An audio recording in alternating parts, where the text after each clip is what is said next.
Dear student अस्सलाम वालेकुम। आज क्लास 10th का चैप्टर नंबर 3 स्टार्ट कर रहे हैं, स्फेरिकल ऑप्टिक्स। इसमें पहला दिन तो हमारा फोकस रहेगा डेफिनेशंस पे। I will start from reflection of light.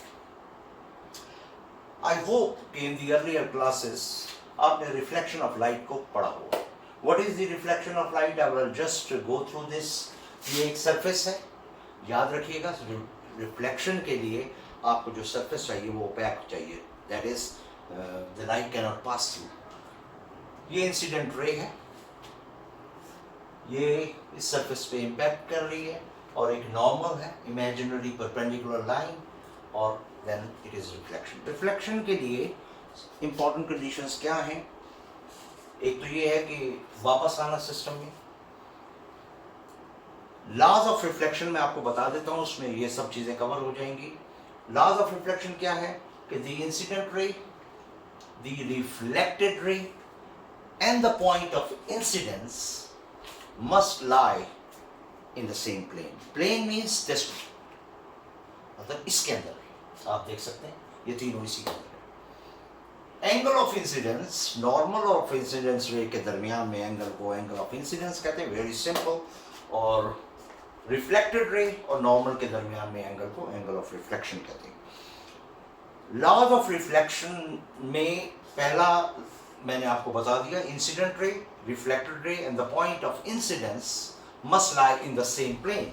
And the second is the angle of incidence must be equal to the angle of reflection. ये दो लॉज ऑफ रिफ्लेक्शन। लाइट के बारे में आपकी बुक में एक इंडेक्स के तौर पर इंफॉर्मेशन है। लाइट के बारे में 1700 अर्लियर में दो कॉन्सेप्ट थे। एक साइंटिस्ट का पैनल बिलीव करता था कि light is composed of the particles, और उसकी सबसे बड़ी जो रीइंफोर्समेंट थी, उसकी जो हिमायत थी, वो न्यूटन थे। Newton strongly believed that the light consist of the particle. उसके बाद 1800 में ये एक्सपेरिमेंटली प्रूव हो गया कि लाइट कंसिस्ट ऑफ वेव। तो ये आप ध्यान में रखिएगा कि लाइट की डुअल नेचर है। आप अपने इंडेक्स में इसको पढ़िएगा कि Newton was a strong supporter of the light being a particle, and then वो बाद में प्लैंक आए। प्लैंक ने भी जो थ्योरी थी उसके जरिए इसको प्रूव किया कि packets of energy called the photons. तो लाइट कभी, today we believe in dual nature of light. Dual nature, sometime light behaves as a particle and sometime light behaves as a wave.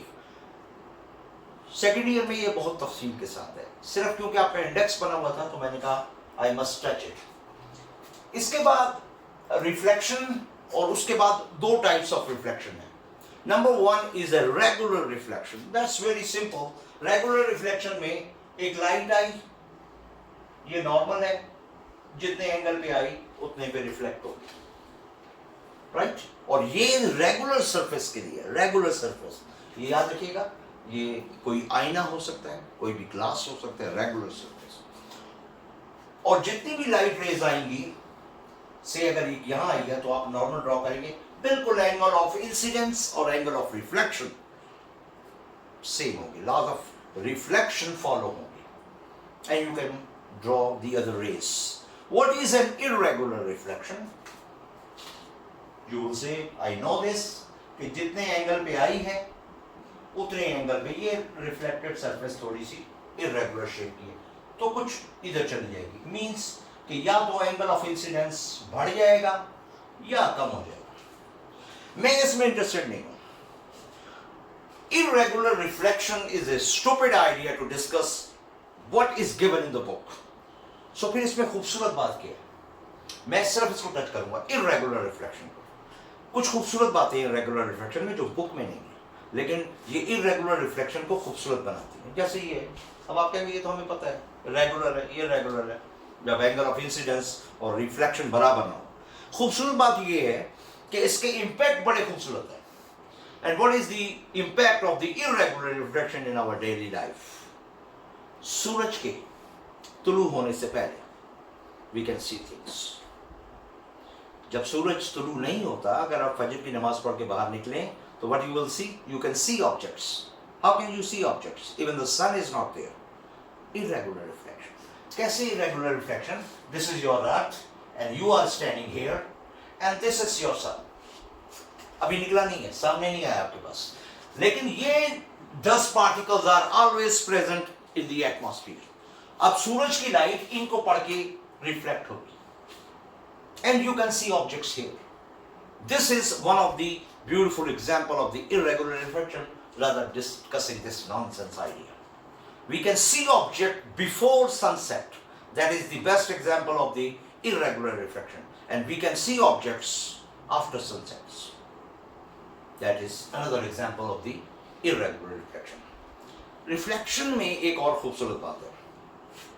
When you see objects, ये मेरे सामने अगर कोई चीज object है और मैं उसको देख रहा हूं, तो जैसे मैं ऑब्जेक्ट को नहीं देखूंगा, लाइट रेज आएंगी, उस ऑब्जेक्ट पे पड़ेंगी, चाहे वो रेगुलर हो या इरेगुलर हो. You can see things at home in your room by switching the lights. There is no regular reflection there but irregular reflection. कहीं खिड़की से, दरवाजे से लाइट आएगी and it will be irregularly reflected. लेकिन बताना ये चाह रहा हूं, if you are seeing an object you can not see the object. In physics I will explain it to you. हम ऑब्जेक्ट्स को नहीं देखते, तो फिर क्या देखते हैं? उस ऑब्जेक्ट पे लाइट पड़ती है और वो लाइट हमारी आंखों में आती है, और ये लेंस लगाया अल्लाह ने, और ये लेंस से गुजर के पीछे एक पर्दा है, screen, which is called retina. Retina पे पड़ती है and our mind think that this is that object. This is the grace of the almighty Allah that उसने, और लेकिन बनता वो उल्टा ऑब्जेक्ट है, दिमाग सीधा करता है. ये बात की बात है. So I can not see an object. You will never see कि कल हमने सर मोहिब को देखा, वो बाजार जा रहे थे. You can never see sir Mohib. What you see is the image of sir Mohib. So इसमें आप चाहे इसको enjoy करें या कहें यार रबिश, तो आपके ऊपर है. हम image को देखते हैं, object को नहीं देखते. We see the image of the object. अब यहाँ पर reflection को wind up करते हैं. Spherical mirror क्या है? Spherical mirror. एक आपके घर में जो mirror है, dressing table पे लगा हुआ, that is a plane mirror. जैसे ये प्लेन मिरर है, इसके बैक पे कोटिंग हुई हुई है, और ये वाली रिफ्लेक्टिंग सरफेस है. इसी तरह एक इमेजिन करें, एक फुटबॉल, ग्लास का football, sphere, not a circle. ये एक सर्कल नहीं है, sphere, 3 dimension, like a football of glass. इस फुटबॉल के अंदर एक सेंटर होगा, लाइक दिस. ये सेंटर स्फीयर का सेंटर है. लेकिन अगर मैं इस फुटबॉल के अंदर, ग्लास का फुटबॉल, इसको किसी एक साइड से कोट कर दूं, से I have coated it out from outside, यहां से, तो इसकी अंदर वाली साइड रिफ्लेक्टिंग होगी. और इसको काट लूं, cut it from this, imagine it, cut it from this, that this is a glass spherical mirror coated from here and reflecting surfaces here. Circular, like this, not circular. Cut from the sphere, not a circle. Always believe in this. जैसे football के ऊपर patches लगे होते हैं.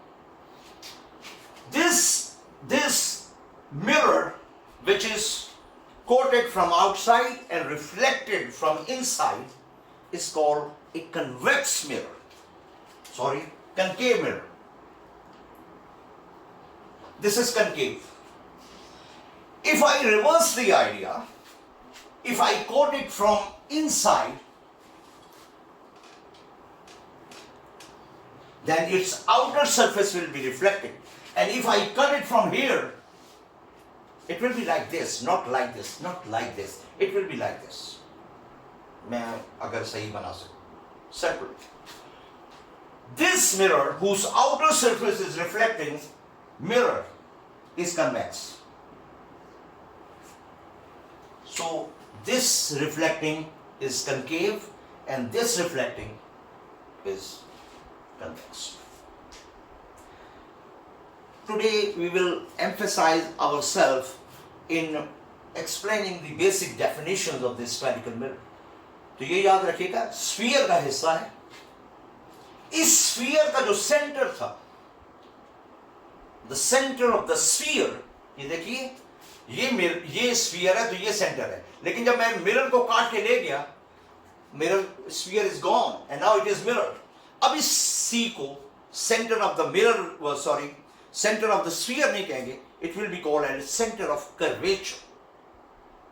Curvature को उर्दू में अगर define करना हो, आई थिंक मखरूत, bended curvature. So this is the centre of curvature. ये स्फीयर के लिए सेंटर है, लेकिन मिरर के लिए centre of curvature.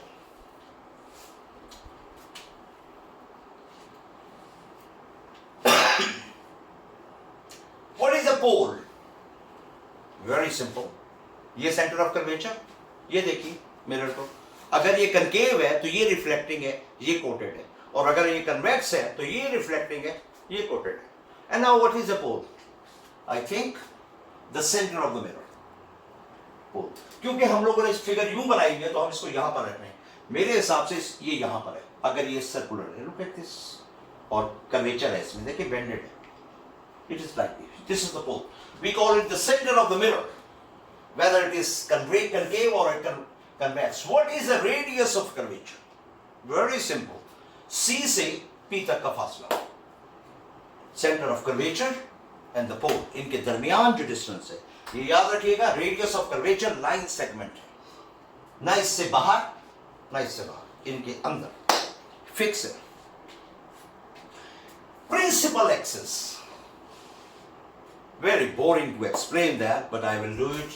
Principal axis, C और P के अंदर से गुजरती हुई लाइन, जो ये है, ये रेडियस ऑफ कर्वेचर है.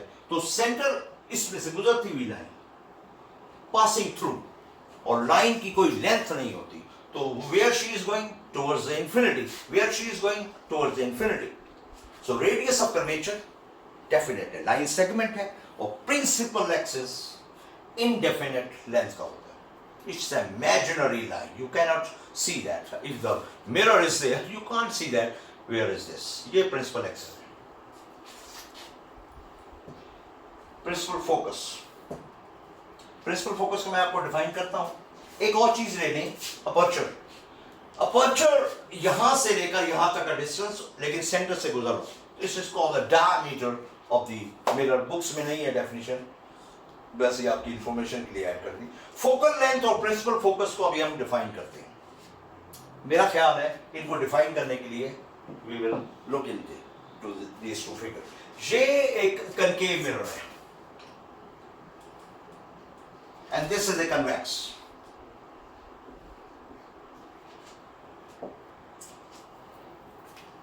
When the rays of light traveling parallel to the principal axis strike the surface of a concave mirror, this is a concave mirror, what will happen?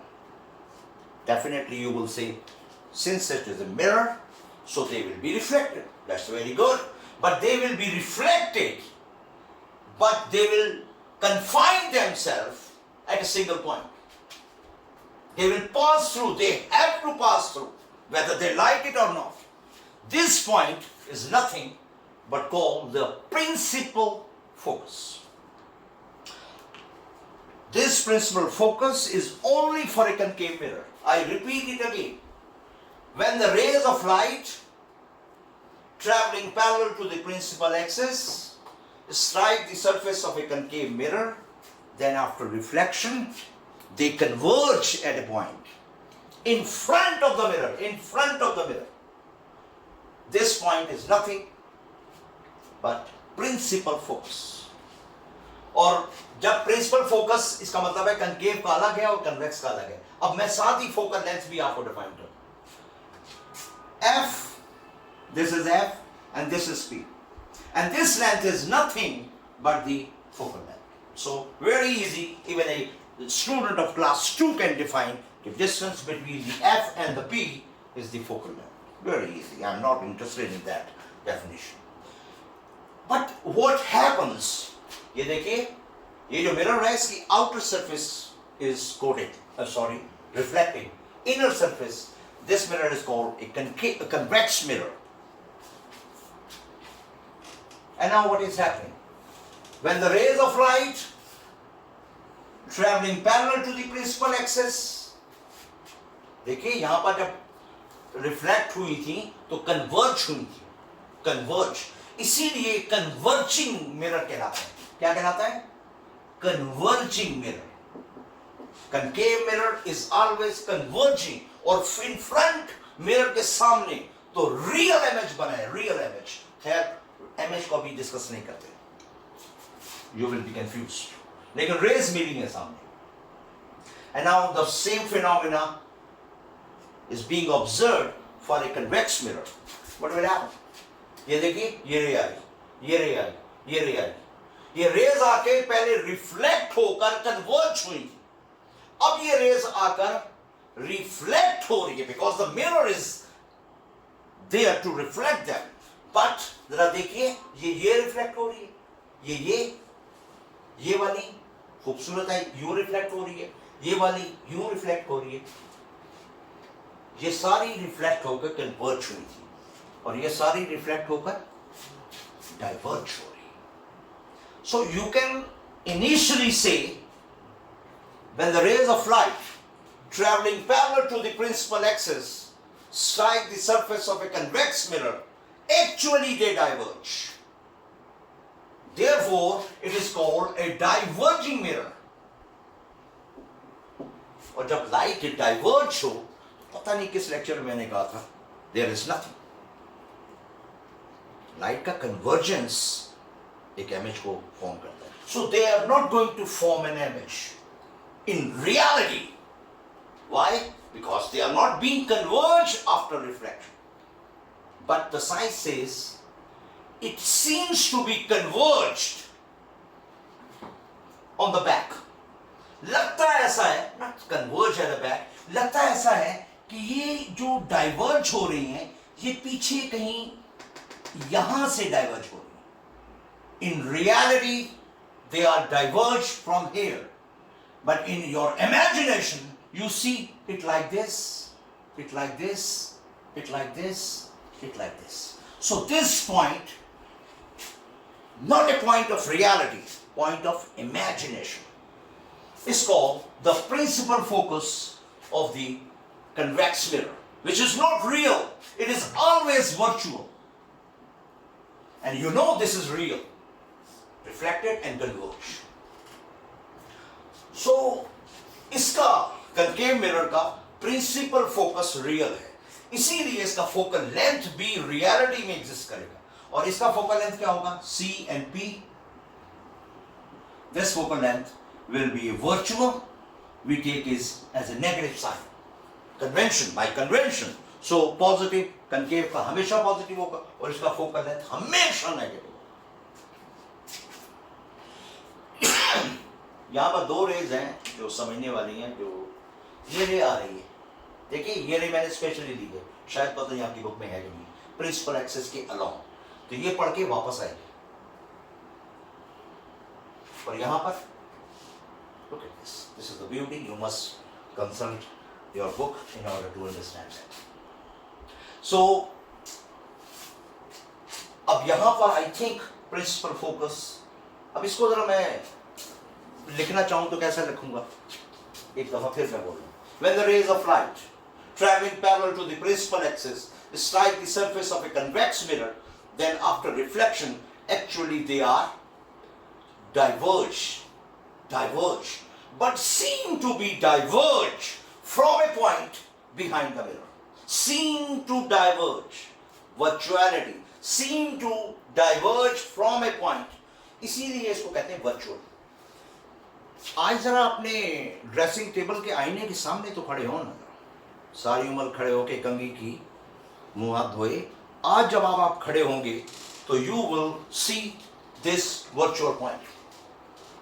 वो आपने कभी गौर किया जब आप आईने के सामने खड़े होते हैं तो आपका इमेज कहाँ बनता है? Plane mirror, I am not talking about convex, आपके घर में कन्वेक्स और कनकेव नहीं है। प्लेन मिरर में जब आप खड़े होते हैं तो इमेज कहाँ बनता है? आज जाके गौर करें, मिरर के पीछे, मिरर के पीछे जरा गौर कीजिएगा। देयरफॉर आप जितना आगे जाएंगे उसके आईने के करीब, वो मिरर उतना करीब आ जाएगा, और जितना पीछे जाएंगे उतना दूर हो जाएगा। लेकिन आज के बाद आप देखेंगे वर्चुअल इमेज क्या होता है। आई am not talking about this, मैं इसी वर्चुअलिटी को समझाने के लिए आपको प्लेन मिरर के सामने खड़ा हूं। When you will stand you will सी, देखिए ना, वर्चुअल इमेज हमेशा आप देखेंगे आप, और प्लेन मिरर में एक और क्वालिटी भी है, लेटरली इन्वर्टेड होता है। लेटरली इन्वर्टेड का मतलब है उल्टा, लेटरली क्या, जब आप दायां हाथ हिलाएंगे तो वो बायां हाथ हिलाएगा, जब दाएं हाथ मारेंगे वो बाएं हाथ मारेगा। Check it out. तो अगर आपने इसको सोचना है तो आप प्लेन मिरर के सामने खड़े हो and you will see your virtual image behind the mirror, behind the mirror, on the mirror नहीं, बिहाइंड द मिरर। इसीलिए आप जब पीछे हो जाते हैं वो और पीछे हो जाता है। खैर, इसमें और उसमें फर्क है, लेकिन आपको ये बता दूं कि दोनों का डिस्टेंस बराबर होता है। जितना आप मिरर से करीब होंगे प्लेन मिरर से, उतना ही इमेज आपका करीब होगा। दूर होते जाएंगे और दूर होते जाएगा। I will prove it one day, but today is not the day to prove. So this is focal length, aperture, principal focus. Concave में और कन्वेक्स में क्या होता है? ये एक बात तो पक्की है, इसका फोकल लेंथ को मैं F से लिख देता हूं, हमेशा पॉजिटिव होगा, हमेशा पॉजिटिव। बिकॉज अगर कोई ये जानना चाहता है कि आपने पैरेलल रेज ही क्यों ली है, वेट फॉर अ डे और टू, द नेक्स्ट लेक्चर में ये भी क्लियर करूंगा। इसका हमेशा हमेशा वर्चुअल इमेज बनेगा, virtual image, never think. Focal length दोनों के, एक का पॉजिटिव होगा एक का नेगेटिव।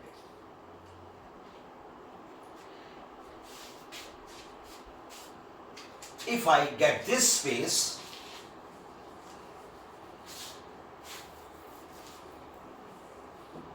देखिए ये एक कनकेव मिरर है, whose outer surface is coated and inner is reflecting।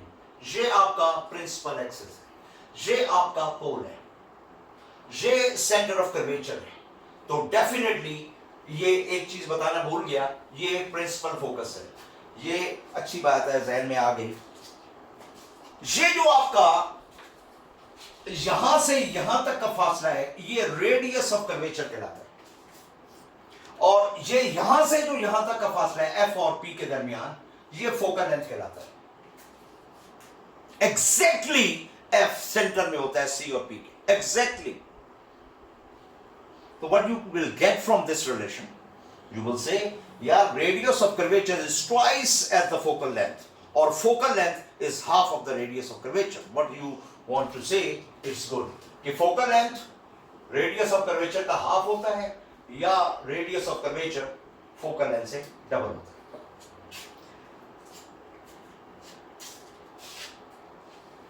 आप किसी बॉडी का इमेज कैसे बनाएंगे? How can you form the image? ये बॉडी है,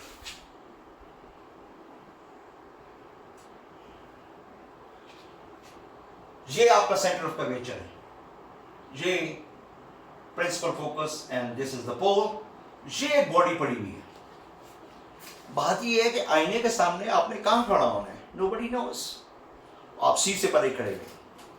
याद रखिए, 2 रेस बता रहा हूं, वैसे 4 रेस हैं, 2 रेस बता रहा हूं। जब भी एक रे, ये तो आपने सुनी हुई है, जब भी एक ray parallel to the principal axis आएगी, आपको पता है वो टकराने के बाद प्रिंसिपल फोकस से पास होगी। Look at this. दूसरी रे, ये जान लीजिए, बुक में नहीं है, जब पोल को टकराएगी तो जितने एंगल पे टकराएगी, इंसिडेंट होगी, उतने ही एंगल पे सॉरी रिफ्लेक्ट होगी। और ये आपके पास इस पॉइंट का ये इमेज बने, इस पॉइंट का ये इमेज बने, तो पूरी बॉडी का इमेज ये बनेगा। ये क्यों मैंने आपको बताया? कनकेव मिरर में ये याद रखिएगा, कनकेव मिरर का एफ रियल होता है, एफ, इसीलिए इसको पॉजिटिव कहते हैं, फोकल लेंथ रियल होता है।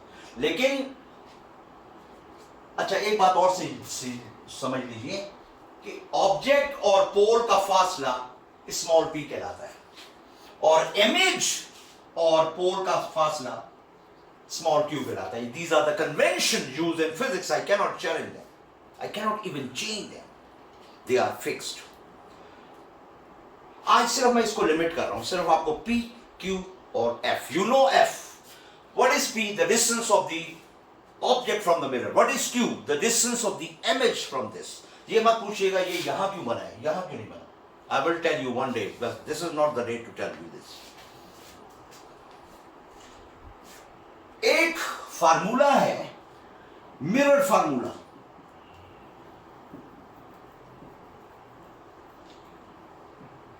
मिरर फार्मूला में ये बताता है कि भाई P क्या होगा, Q क्या होगा, F क्या होगा, how they are related. Very simple.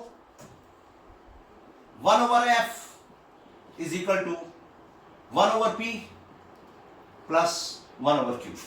आपकी किताब में इसका प्रूफ नहीं है और ना मैं करवा रहा हूं, because there is a whole lecture on that.